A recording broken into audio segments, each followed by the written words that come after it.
Ustedes ya estuvieron charlando con Antonio Ferrer sobre lo previo a la llegada de Martín Rodríguez, ¿no? Que había en la región. Sabemos que había pueblos nómades que circulaban, ¿no? Esta es una región que hace 8.000 años que está poblada, por lo menos eso dicen los arqueólogos, y hay un intercambio de productos en la Feria del Chapaleufú, donde ya para 1750 hay una fuente histórica que nos habla de un intercambio de gauchos, o sea, de eurocriollos que vienen de Buenos Aires, a hacer un intercambio de productos en la Feria del Chapaleufú, por ejemplo, ellos traen harina, aceitunas y algunas otras cosas a cambio de plumas, por ejemplo, vacas, ¿no? Porque acá había mucha vaquería que había quedado de la zona de cuando anduvo Juan de Garay por aquí, ¿no? Y cueros y ponchos. Poncho es algo muy importante, es más, Juan de Garay, tiempo antes cuando anduvo por la región, dijo que le encantó ver ese intercambio de ese producto de tan buena calidad que era el poncho, ¿no?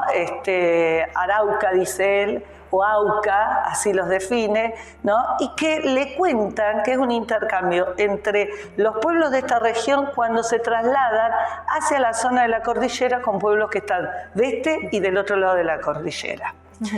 Bueno, ya con la instalación del Fuerte de Independencia, que tiene no solo razones económicas, sino más bien razones políticas por las cuales se sale a trasladarse a la zona más allá del Salado, del sur del Salado, ¿no?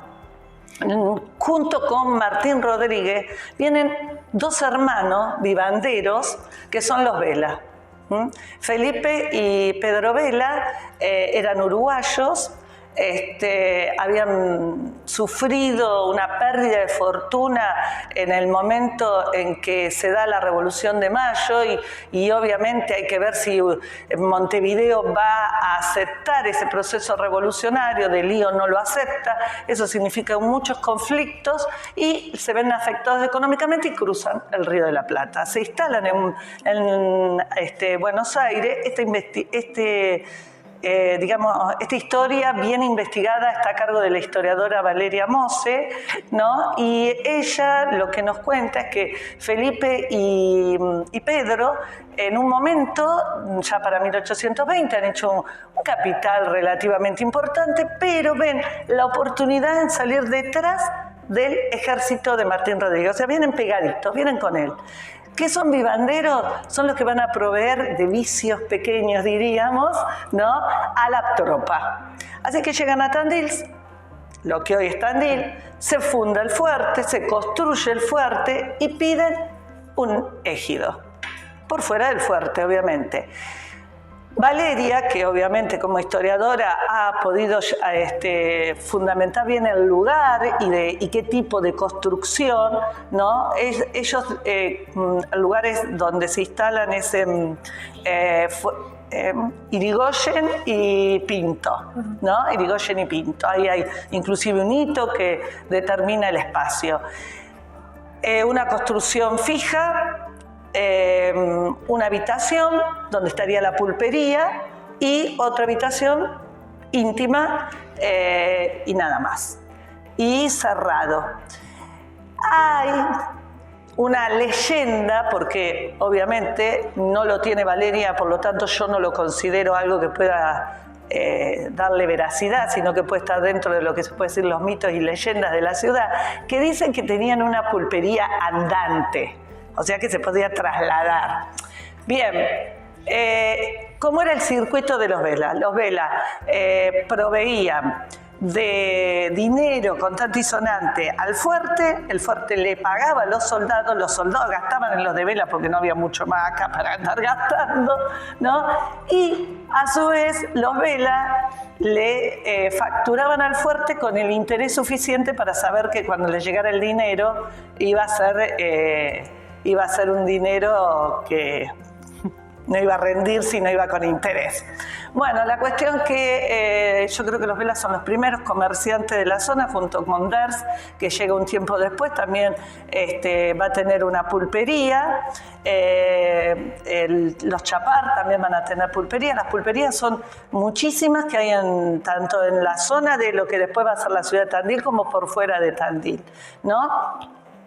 La pulpería, en el caso de los Chapar, es una posta, ¿no? Ahí ya tiene otro circuito más amplio donde se puede dormir, almacén de ramos generales, cambio de carreta, cambio de animales, etcétera, ¿no? La cuestión que cuando los Vela al año siguiente ven pasar el ejército que luego va a fundar el fuerte que da origen a Bahía Blanca, uno de ellos sigue con esa tropa. Y ahí van a ir acrecentando su fortuna y se van a entrar en el negocio de la época, que es del comercio de la pulpería y carretas, porque además van a tener 11 carretas, lo cual es muy importante, ¿no? Y es un número interesante. Van a después entrar en el negocio de la compra de ganado y de tierras, ¿no? Pedro como Felipe Vela van a mantener un patrimonio en el lugar, pero justo ellos coinciden en un periodo que va entre 1820 y 1850 en la región. Así que donde ellos mueren, su descendencia vende automáticamente todo. Bien. Para esa misma época lo tenemos a Santa Marina. Eso justamente quería preguntar cuál fue la contribución que hizo Santa Marina en todo ese contexto. Sí, Santa Marina es otra persona importante en la ciudad. Santa Marina es un hombre que viene de Galicia, es oriundo de Vigo. Hay una muy buena investigación de la historiadora y doctora en historia Andrea Regueras sobre Santa Marina, y es un poco en la que nos basamos los profesores de historia cuando tenemos que hablar de este tema, ¿no? Santa Marina va a venir, él llega a Buenos Aires y va a ser boyero primero, que es tirar de las carretas que entran al río a buscar de las barcazas los productos que traen los barcos que están en alta mar. Eso es terrible. Te digo que es el último trabajo en la escala laboral, ¿no? Vive en una residencia muy humilde y ahí se entera de las carretas que vienen a la zona sur del Salado. Y dice, bueno, a ver qué pasa. Viene en uno de esos con un señor, con un viejito, le parece un buen negocio, se instala en Tandil, aparentemente primero como peón de los Gómez, una familia ya del lugar, ¿no? Y luego al año compra una carreta vieja, que es un poco el inicio de lo que luego va a ser el medio de comunicación, transporte, traslado de productos y demás entre Buenos Aires y la zona de lo que hoy es Tandil, entre 1840 y pico y la llegada del ferrocarril. Él llega a traer en esas carretas de todo, lo que se te ocurra. Hasta trae un piano, ¿no?, para la hija de Huldaín, el maestro de la escuela. Trae máquinas de coser, que aprende a coser él para enseñarle a la gente acá. Trae inclusive los 71.000 ladrillos con lo que se construyó la iglesia del centro, el altar mayor. La actual pila bautismal, la trae él inclusive. O sea, las carretas daban para todo, ¿no? Para traer desde un producto de menor calidad a un producto muy sofisticado, muy importante para la época, estamos hablando obviamente. Santa Marina también va a ser un poco el circuito parecido a los Vela, pero no exactamente igual. Va a desarrollar la actividad primero de transporte. Después se amplía por una cuestión de pagos de parte del Fuerte Independencia, y ahí le van a entregar algunas tierras, otras compra él y demás, y después inclusive cuando los dos hijos ya son mayores y han estudiado de su primer matrimonio, porque él queda viudo de su primer matrimonio, va a ser una sociedad que le va a permitir aumentar aún más su patrimonio en tierras, en ganado, ¿no? ¿no? E inclusive va a instalar ya tiene almacén de ramos generales en la ciudad, tiene propiedades en la ciudad y ya se va a ir a Buenos Aires, donde va a instalar una casa de consignatario de ganado, compra de cereal, etc. Santa Marina hace un patrimonio muy, muy, muy importante y tiene una influencia más política y económica en la sociedad. Ahora hay otro inmigrante también que viene a hacer su aporte, que es Juan Full. Claro, que lo diferencia de Juan Full.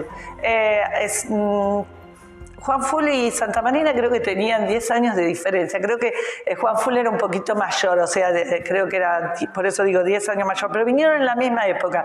La diferencia está en que Juan Full ya viene adulto, digamos, y Santa Marina, podríamos decir adulto para la época, porque vino con 14 años, creo.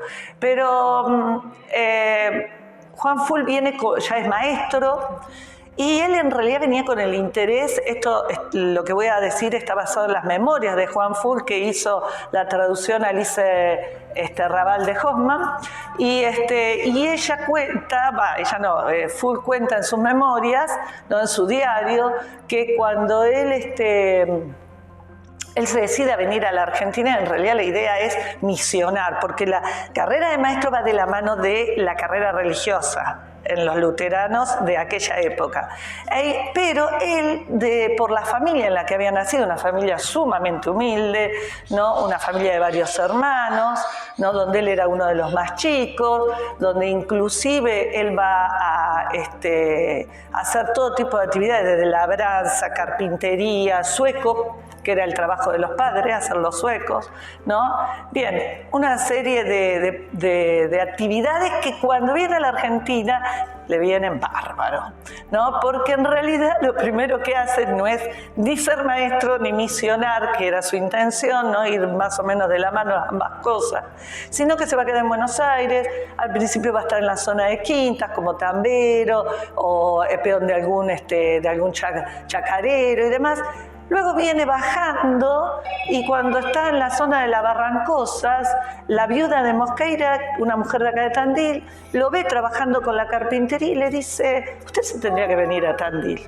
Usted tendría que venir a Tandil porque andaría muy bien. Y bueno, dice: ¿y hay tierras en Tandil? Dice Full. Sí, dice ella, porque están Pereira está entregando pequeñas porciones de tierra. Perfecto. Se viene a Tandil. No es así que de un día para el otro, sino que va a venir en él pensándolo con su amigo Jacobsen, que es inclusive un médico con familia, viene a Tandil. Ya él viene con intención de cultivar trigo, ya no con el cultivo de trigo muy poquito que había acá, sino con la idea de un cultivo más intensivo. Va a hacer todo el circuito, porque va a tener el cultivo, luego va a sembrar, luego va a separar, digamos, la semilla de la planta. Va a moler y va a tener su panadería. O sea que hace todo el circuito comercial. E inclusive, o sea, de producción y de comercio. E inclusive es un hombre que se va a interesar mucho por la actividad educativa de la ciudad, la actividad religiosa de la ciudad, promover el comercio, instalar, que vengan médicos, que vengan otros maestros. Inclusive él es un primer maestro, él es fundador de la escuela número 1. Su esposa va a ser maestra allí, ¿no? Y va a tener un desarrollo también económico importante para la ciudad, va a invitar a que vengan otros inmigrantes, ¿no? Y luego ya tenemos otras personas, ya llegando de 1800 en adelante, tenemos a Juan Gardey, ¿no? Que viene e instala un almacén de ramos general en donde hoy es el ACA, ¿no? El Automóvil Club Argentino. Ahí justo era el almacén de Juan Gardey. Luego también, después del almacén de ramos general, incursiona en arrendar tierras, comprar tierras. Digamos, es un poco lo de la época. Pero si miramos, ¿no? Por ejemplo, yo traje acá de un eco de cuando se hicieron los 125 años de la ciudad, ¿no? Está interesante porque habla de los censos, cuántos éramos, por ejemplo, y dice el texto, bueno, más allá de que en 1836 el primer censo provincial, porque no había un ejecutivo nacional, dice que éramos 671 personas. Para 1882 éramos 8.703 personas. Y para 1895, 14.000. ¿Qué hubo de por medio? La llegada del ferrocarril. Ferrocarril, como bien dice Hugo, la segunda fundación de Tandil. Y es interesante ver qué había. Por ejemplo, en la época de 1853 no había botica, no había iglesia, no había médico, no había sacerdote, pero por ejemplo sí había, ¿no?, algunas zapaterías, había un lavadero de lana, había una prensa, había 3 hornos de ladrillo, 3 zapaterías y una herrería.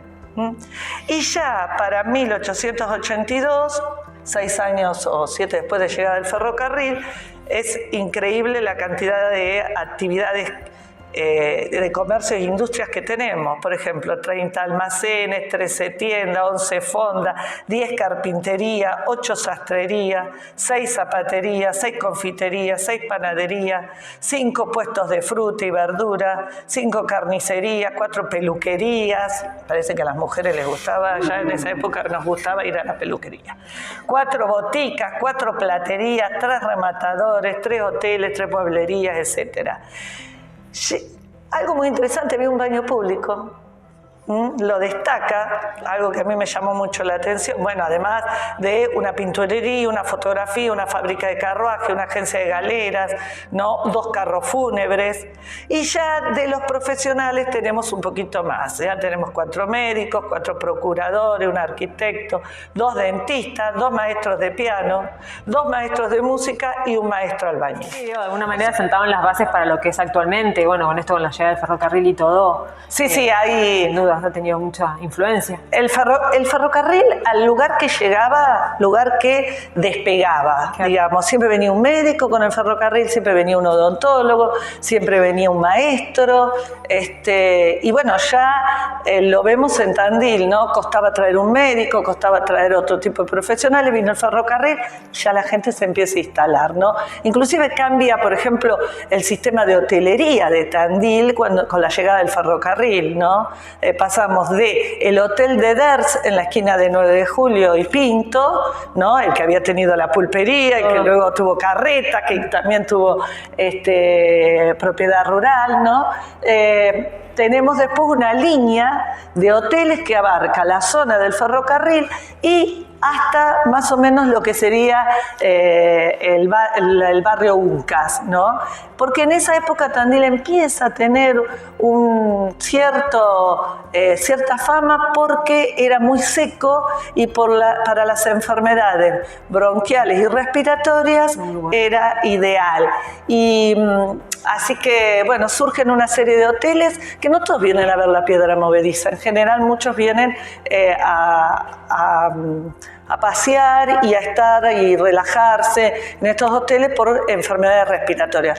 Un ejemplo muy concreto, no sé si decir esposa de Irigoyen, porque Irigoyen nunca se casó, pero digamos, la mamá de sus hijos vino, Irigoyen la trae a Tandil porque tenía problemas respiratorios. Por eso vos fijate, digo yo, que hoy en algún punto seguimos con la actividad agropecuaria, hoy hemos recuperado el turismo, que por ahí en un momento no lo pensábamos como alternativa.